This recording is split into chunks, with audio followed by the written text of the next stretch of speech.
Irmãos, hoje vamos continuar com a nossa série de sermões na caminhada até à crucificação e à ressurreição no final deste mês e no início do próximo mês de abril. Então, como tal, eu convido-vos a abrirem as Bíblias em Mateus, no capítulo 21, versículos 12 até ao versículo 17.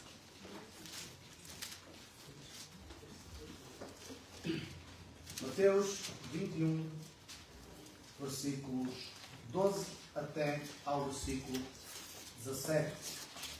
Convido a Assembleia a ficar de pé. Vamos então fazer a leitura da palavra do Senhor. Tendo Jesus entrado no templo, expulsou todos os que ali vendiam e compravam.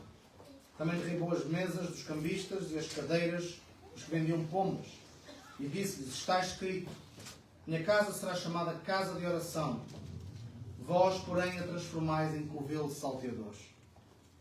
Vieram a ele no templo cegos e coxos, e ele os curou.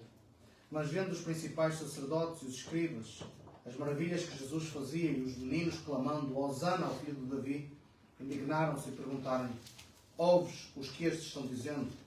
Jesus respondeu-lhes: sim, nunca lestes da boca de pequeninos e crianças, de peito, tiraste o perfeito louvor?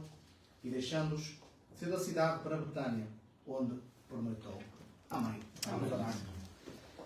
Senhor nosso Deus amado e eterno Pai, eis-nos diante da Tua palavra, Senhor, nesta tarde.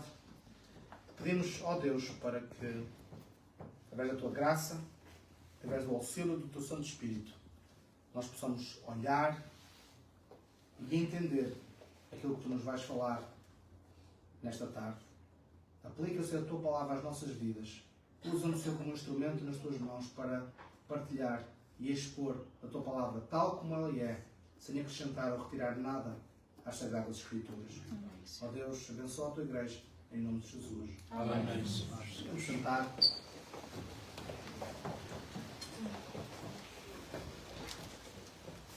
Na semana passada, nós olhámos para este mesmo capítulo aqui em Mateus 21 e na semana passada nós trabalhámos do versículo 1 até ao versículo 11 acerca da entrada triunfal de Cristo em Jerusalém. Interessante, irmãos, que após esta grandíssima e maravilhosa entrada, independentemente de não ter sido tão pomposa e tão teatral como foram outras ao longo da história, ela foi a mais triunfal. Pois aquele que por ela entrou é aquele que, pouco tempo depois, foi à cruz do Calvário travar a maior batalha, levando sobre ele o peso do nosso pecado, vencendo a morte e sendo glorificado à destra do Pai. Este que entrou de uma forma triunfal e aclamado por muitos, conforme nós tivemos a oportunidade de olhar na semana passada, dizendo Hosana nas maiores alturas, narra-nos o versículo 9 e o versículo 10. Tempo mais tarde ele foi crucificado e este mesmo povo gritou: crucificam, crucificam.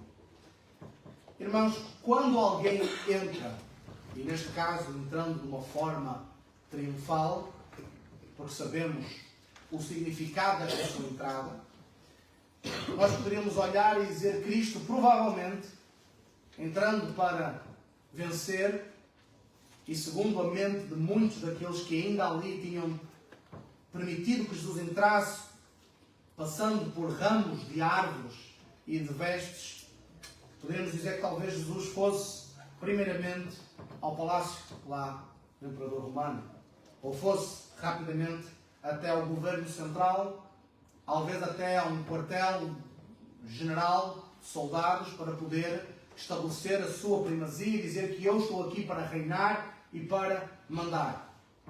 Muitos queriam que Jesus fizesse isso, mas Jesus não foi esse o seu propósito, não era isso, não estava na sua agenda, se assim os irmãos preferirem. Jesus vai diretamente ao templo.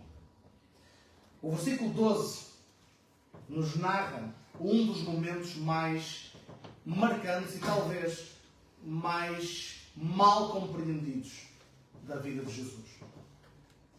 Alguns, inclusive, usam o momento em que Jesus vai aqui derrubar as cadeiras e as mesas e utilizam-no como uma caricatura para achar que Jesus o fez de uma forma descontrolada, ignorando todo o contexto que estava em torno deste problema tão grave que estava a acontecer ali no templo. Irmãos, Jesus demonstra na sua caminhada em direção ao templo que o problema do povo não era um problema político, não era um problema militar, não era um problema económico. O problema do povo era um problema espiritual. E Jesus, assim que entra na cidade, vai em direção àquilo que é mais importante: o templo, o lugar onde o povo se reunia para adorar, o lugar onde o povo buscava orientação, oração, ou pelo menos assim deveria ser, onde o povo acabava por pagar os seus tributos e realizar toda a lei cerimonial que ainda estava em vigor. Irmãos, o problema da nação é que o seu coração estava muito longe e profundamente corrompido. A nossa imagem é que Jesus entra no templo e nós, primeiramente, temos que perceber o que é que acontecia ali e como é que estava, ou como é que havia toda uma sorte de movimento progressivo até chegar ao lugar do Santo dos Santos. Isto é importante, irmãos, porque de outra forma nós não conseguimos entender onde é que isto aconteceu. Nós sabemos que existia o Santo dos Santos, o lugar onde só o sumo sacerdote entrava uma vez por ano, no dia da expiação, para aspergir o sangue sob a Arca da Aliança. Sabemos que tínhamos o lugar santo e que estes dois lugares eram inclusive separados por um véu que depois se rasga no momento da morte de Cristo. Temos o conhecido pátio dos sacerdotes na zona exterior. Temos depois do pátio dos sacerdotes o pátio dos judeus ou dos israelitas, se nós quisermos assim dizer, juntamente depois, bem próximo, com o pátio das mulheres. Na parte um bocadinho mais para fora, não fora das paredes do grande templo, mas ainda dentro, mas logo primeiro era o pátio maior que existia, que era o conhecido pátio dos gentios. Um pátio que era concebido com o propósito do povo de todas as nações poder entrar e ali buscar a Deus. Ainda que muitos, e narra, por exemplo, Flávio José, que havia umas placas no templo, antes da destruição do templo. Ele narra na sua descrição desse templo herodiano, que era um templo majestoso, ao ponto de, também por Flávio José, dizer que as pedras eram tão brancas que era difícil olhar para as paredes do templo quando o sol batia. Alguns historiadores chegam a dizer que aquelas pedras, estimam-se que elas pesavam algumas centenas de toneladas. Não perguntem como é que elas foram lá parar, mas simplesmente, irmãos, que eram uma estrutura massiva e algo extraordinário, formidável, como na terra não existia. E neste pátio dos gentios, segundo dizia Flávio José, havia umas placas que diziam: cuidado, não passar. Para que os gentios vissem, inclusive tinha lá escrito que quem passasse, eu estou a parafrasear, mas que dizia que quem passasse estava sujeito à morte. De tal forma havia uma separação entre aquele que era o judeu e aquele que era o gentio na delimitação da entrada no templo. Este último, então, irmãos, era o espaço maior. Muita gente afluía lá. Aliás, na altura da Páscoa, que é na altura em que passa esta última semana de Cristo, antes da crucificação, alguns historiadores vão presumir que centenas de milhares de pessoas faziam peregrinação até Jerusalém, até a zona do templo. Irmãos, isto evidentemente demonstra que havia muita ocupação deste espaço. E a triste realidade, que é onde ali acontece a conhecida como purificação do templo, havia algo muito interessante. E nós não vamos para já falar daquilo que Jesus fez, mas simplesmente daquilo que acontecia na generalidade. O povo fazia quilómetros para poder peregrinar até ali ao templo. E muitos deles não conseguiam trazer os seus animais, porque era difícil viajar com eles. Eles chegavam ali e eles compravam. havia mesas de cambistas que faziam troca de moeda. E, irmãos, porquê que isto é relevante? Porque nós depois vamos até lá ao Antigo Testamento. Os judeus, no templo, eles aceitavam apenas uma moeda, que era um tipo de shekel que havia poucos na altura. Já a grande moeda era usada a moeda grega e a moeda romana, e eles ainda assim faziam questão de usar só aquela moeda. Então as pessoas que entravam naquele pátio, elas já estavam logo a serem roubadas, porque as taxas de câmbio eram altíssimas. Eles obrigavam as pessoas a comprarem dinheiro de uma forma com uma taxa de câmbio que era muitíssimo alta. Muita gente nem sequer sabia o valor que estava a comprar. E muitos deles eram pessoas piedosas que vinham para adorar e entravam num lugar em que supostamente deveria haver sinceridade, honestidade, amor, todos buscarem a Deus, mas não era assim.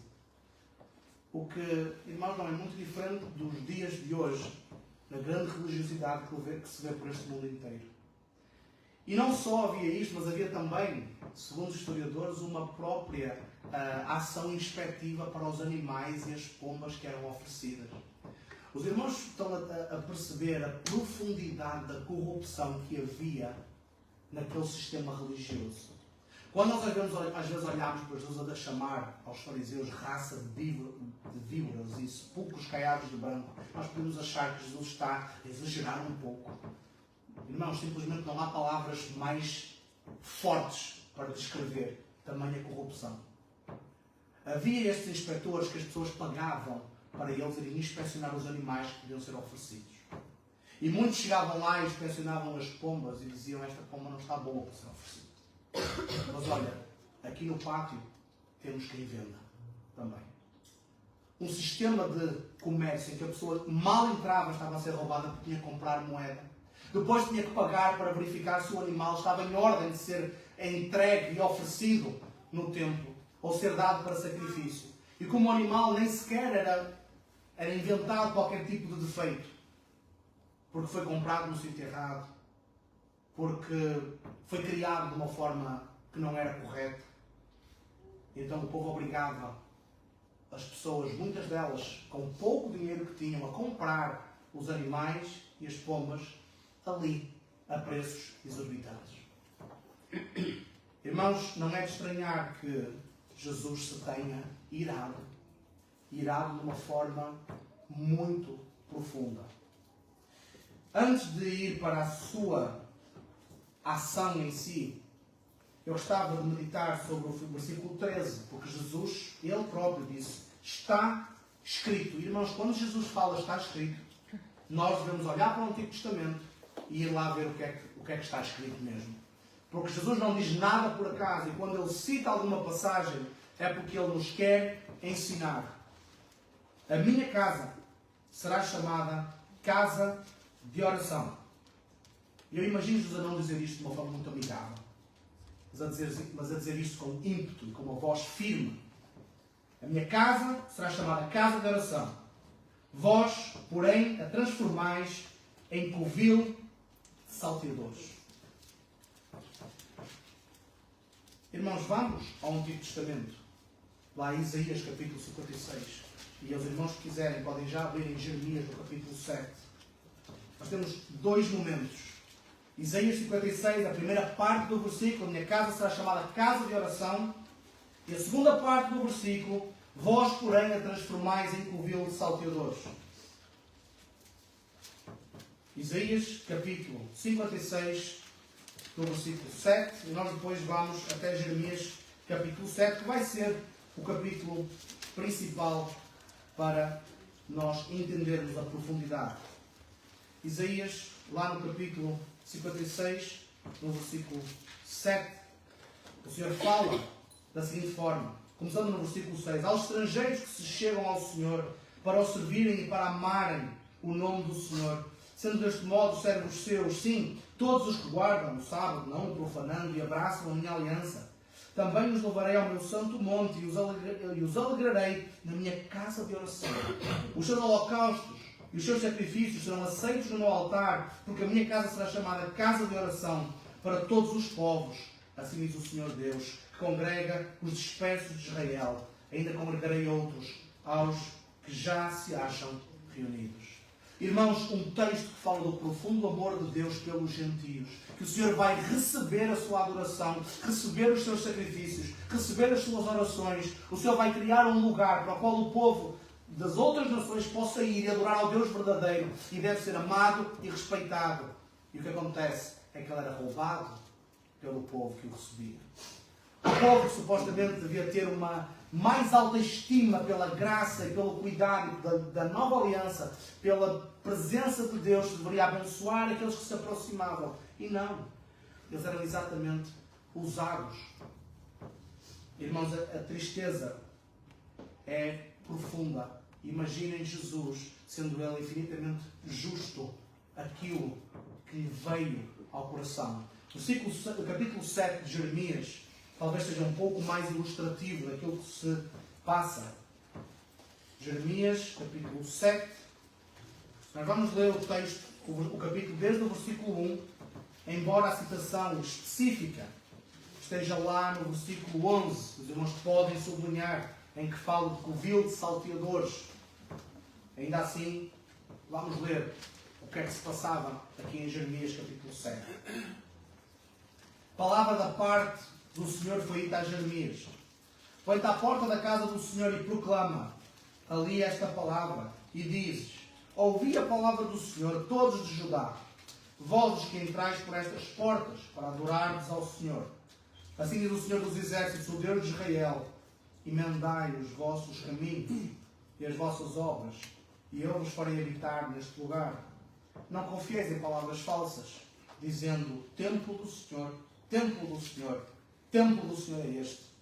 Mas se deveres emendares os vossos caminhos e as vossas obras, se deveres praticares a justiça, cada um com o seu próximo, se não oprimires o estrangeiro e o órfão e a viúva, nem derramares sangue inocente neste lugar, nem andares após outros deuses para o vosso próprio mal, e eu vos farei habitar neste lugar, na terra que dei a vossos pais desde os tempos antigos e para sempre.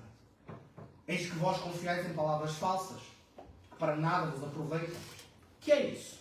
Furtais e matais, cometeis adultério e jurais falsamente, que é mais incenso a Baal, e andais após outros deuses que não conheceis, e depois vindes e vos pondes diante de mim nesta casa, que se chama pelo meu nome, e dizeis: estamos salvos, sim, só para continuardes a praticar tais abominações. Irmãos, eu acho que este texto deveria fazer tremer muitos desta terra. E espero eu que não, mas também algum de nós. O grande pecado que aqui é acusado o povo é do grande pecado da hipocrisia, do orgulho, para além de todos os outros que levam a este pecado da hipocrisia. O povo olhava para o templo e clamava: templo do Senhor, templo do Senhor, templo do Senhor. Ou seja, eu vivo como eu quero e eu agora chego junto do templo, e porque o Senhor está aqui, Ele me vai proteger. Não muito diferente do que muita gente usa hoje a Bíblia, a palavra de Deus, ou até mesmo a igreja do Senhor. Vivendo a vida que quer, seguindo aquilo que acha mais conveniente, mas depois, quando vem o momento, então ela diz: casa do Senhor, eu estou lá, no dia do domingo, sentado, a escutar a palavra. O povo entrava, inclusive diz aqui que eles queimavam incenso a Baal, o que fala de adultério espiritual. O povo era idólatra, ao ponto de andar um dia com o Senhor e os outros dias com os falsos deuses. Um dia proclamavam que eram santos e que eram filhos do Altíssimo, e nos restantes dias da semana andavam a amar tudo menos a Deus. E aí o versículo 11 vai chegar à citação de Cristo, que nos faz olhar para todo o capítulo de Jeremias. Será que esta casa, que se chama pelo meu nome, um covil de salteadores aos vossos olhos? Será que vós usais a minha casa, a casa do Senhor, o templo do Senhor, a palavra do Senhor, para roubares, para os vossos próprios interesses, para o vosso crescimento económico, para o vosso orgulho?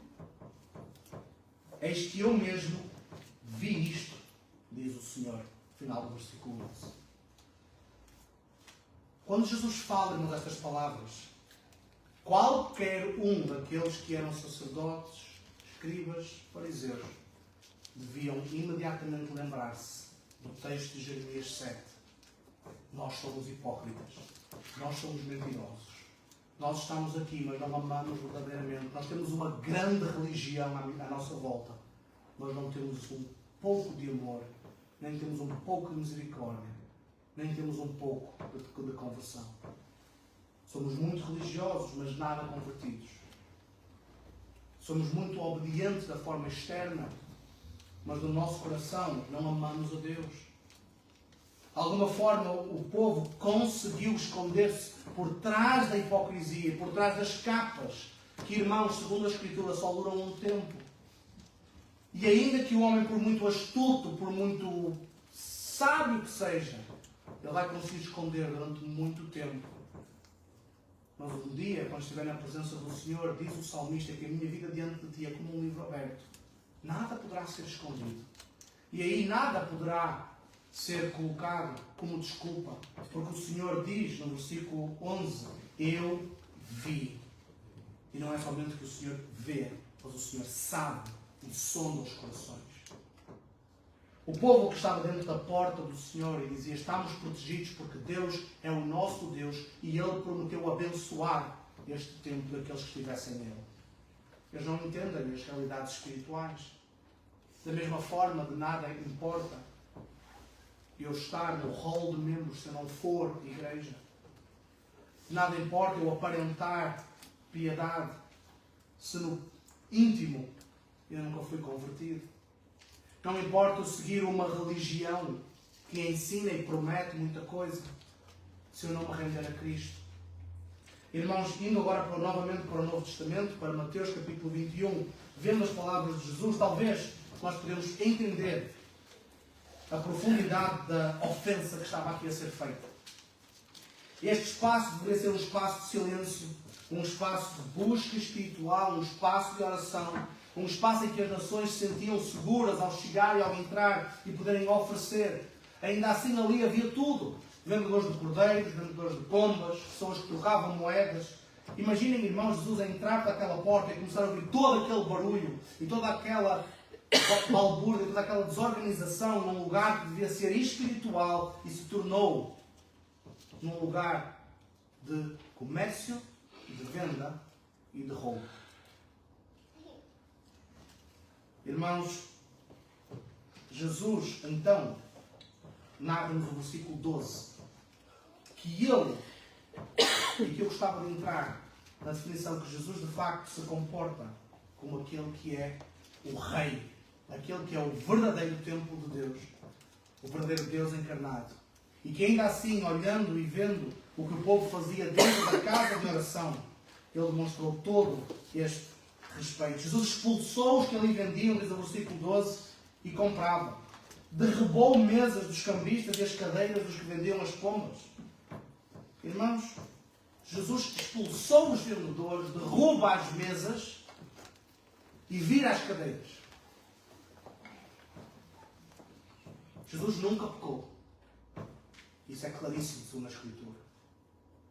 E esta é apenas uma manifestação pequena da indignação justa e pura, sem qualquer bácula, daquele cujos olhos veem o coração do homem e daquele que olha e vê a maldade e a hipocrisia daqueles que estavam dentro de um lugar onde devia haver oração e busca e adoração.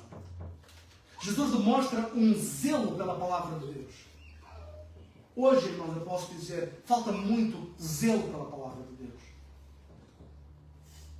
Falta muito respeito por aquilo que é santo.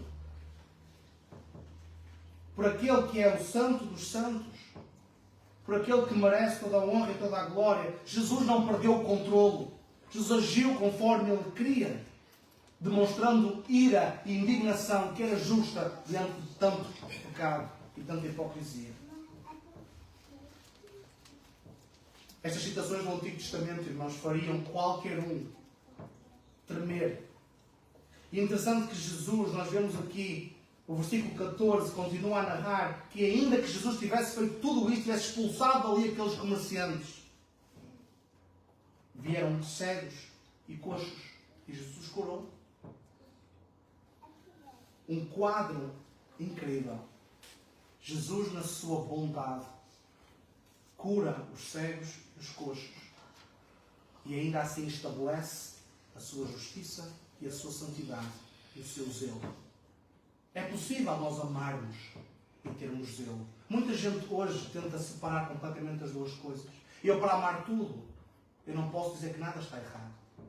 Eu, para ver uma vida santa, eu tenho que achar que todas as outras formas de viver são perfeitas aos olhos de Deus. E usar textos fora do contexto, não julgueis para que não sejais julgados. Quando o próprio Jesus, no mesmo sermão, vai falar para nós vermos e julgarmos, não consoante o homem, mas consoante a palavra de Deus.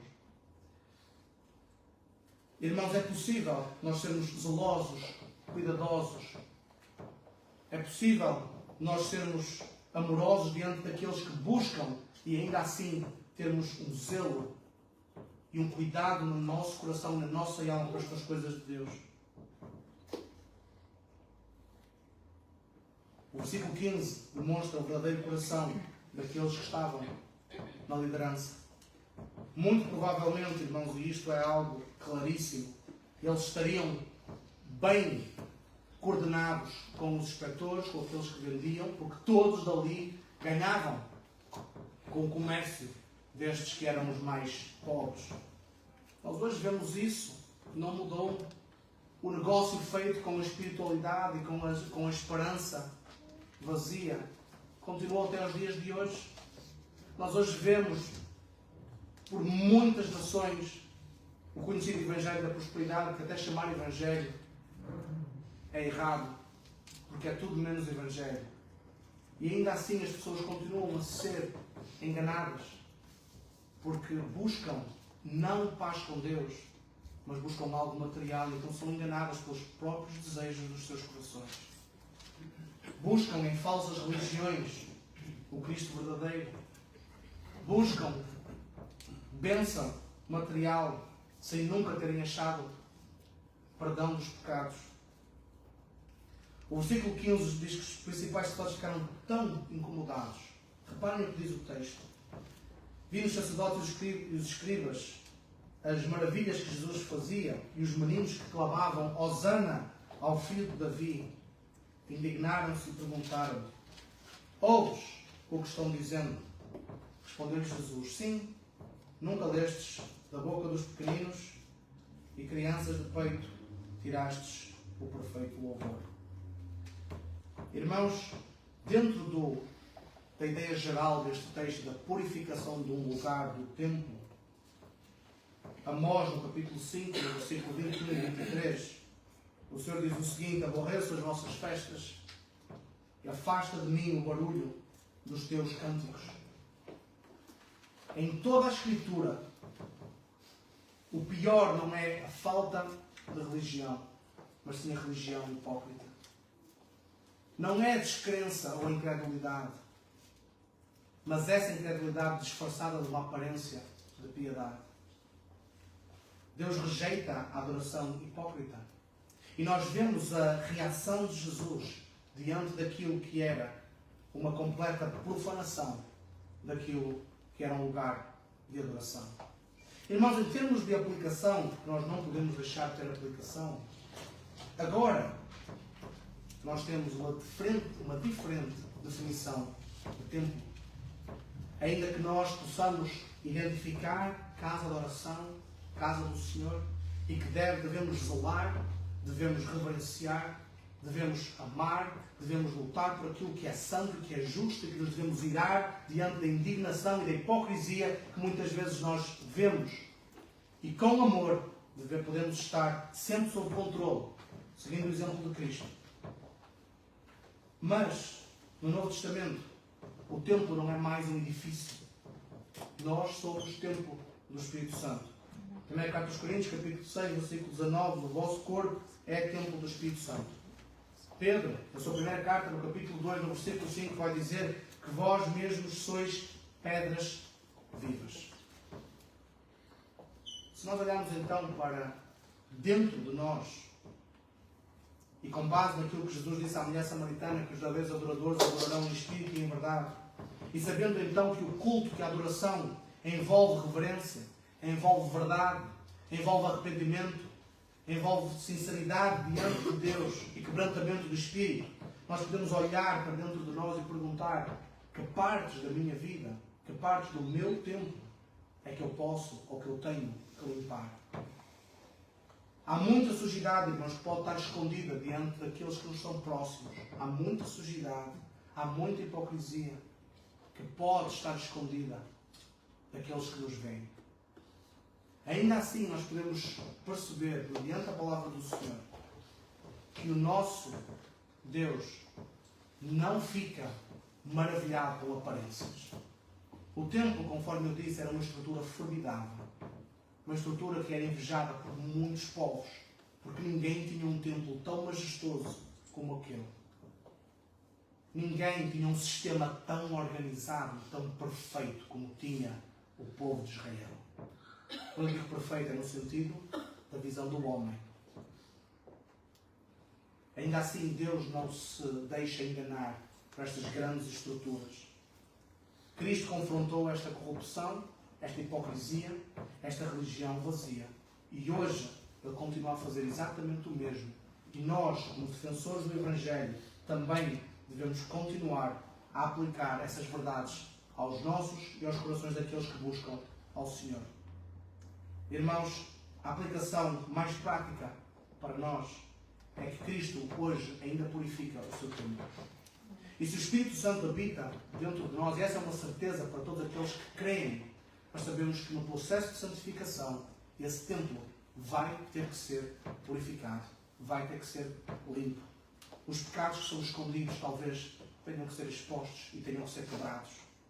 A hipocrisia espiritual tem que ser combatida todos os dias. A religiosidade sem uma transformação, ela não é aceita diante do Senhor. Cristo não veio apenas consolar e curar estas enfermidades, mas veio trazer paz com Deus, um relacionamento verdadeiro, com base na verdade, na sua palavra e na confissão dos pecados.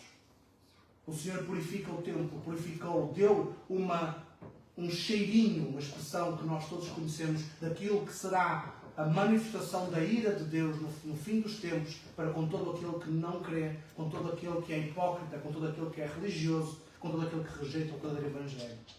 Aí não vão ser mesas derrubadas e não vão ser cadeiras atiradas para o chão. Aí a ira de Deus virá sobre toda a terra. E então virá o julgamento, no qual aquele que não creu no unigênito Filho de Deus será lançado no inferno para toda a eternidade. Deus rejeita a aparência de religião. Então, para nós aplicarmos as nossas vidas, o que é que Cristo tem purificado em nós? E o que é que ao longo dos últimos tempos nós temos também trabalhado em oração, em santificação, em serviço, em comunhão, para sermos gradualmente purificados dos nossos pecados, dos nossos orgulhos, dos nossos vícios, das nossas ideias erradas, das nossas heresias que nós criamos e não sabemos. Quanto tempo tu tens investido na limpeza espiritual da tua mente, da tua alma, no estudo da palavra de Deus e na comunhão com os irmãos? Quanto tempo tu tens investido na limpeza espiritual daqueles que te são mais próximos, da tua família, dos teus amigos, dos colegas de trabalho? Quanto tempo tens investido para limpar aquilo que está oculto aos outros, mas que diante de Deus nada pode se esconder? Que nós possamos abrir o nosso coração para que essa limpeza, se ainda não aconteceu, que aconteça, ou se por alguma razão ela tem sido muito lenta, que o Senhor nos limpe e nos purifique para que a sua igreja seja pura, livre de hipocrisia, livre de mentira, livre de orgulho, para que cresça e que o nome do Senhor, que é santo e justo, seja glorificado no nosso meio. Amém? Amém. Vamos ficar de pé, vamos orar.